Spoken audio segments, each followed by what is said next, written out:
2020, c'est une année tout à fait particulière parce que ça n'a échappé à personne.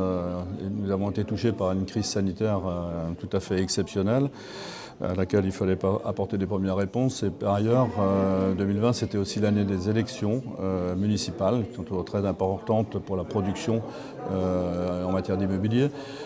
Élections qui malheureusement se sont étirées, compte tenu des circonstances évidemment, jusqu'au mois d'octobre. Les équipes qui gèrent par exemple l'instruction des permis de construire n'ont pu être remises en place qu'au mois d'octobre, au moment, je vous le rappelle, où malheureusement il y avait un nouveau confinement.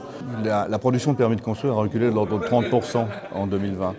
On a l'opportunité de la réactivité des investisseurs institutionnels qui achètent du logement en bloc, qui peuvent venir compenser cette baisse, à condition effectivement qu'on ait du produit à proposer. Donc le problème de fond, il est bien là.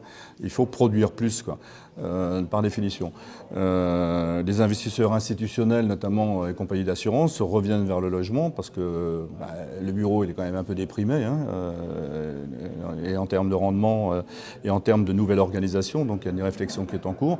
Donc je pense que pendant 2 ans, ils vont venir vers le logement. Il faut donc constituer de l'offre pour pouvoir effectivement répondre à ces investissements-là. Par exemple, la Caisse des dépôts a investi sur 40 000 logements en 2020.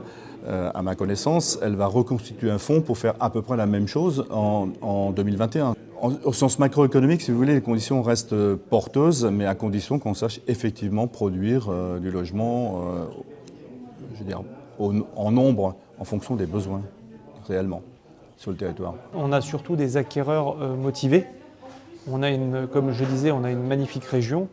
Et aujourd'hui, le marché de l'existant est bercé par des taux d'intérêt extrêmement bas. La rémunération délivrée est extrêmement faible.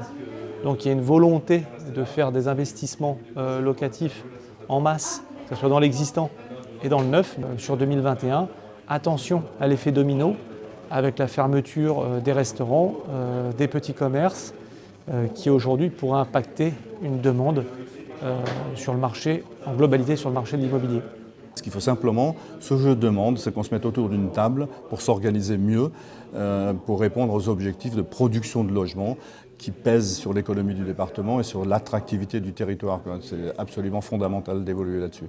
Et la Chambre de commerce va s'investir, notamment à travers un manifeste où on va donner la parole à tous les segments de la filière immobilière, de façon à ce qu'on pose clairement, de façon très opérationnelle, les problématiques, les freins, et que surtout on propose des réponses à ces freins.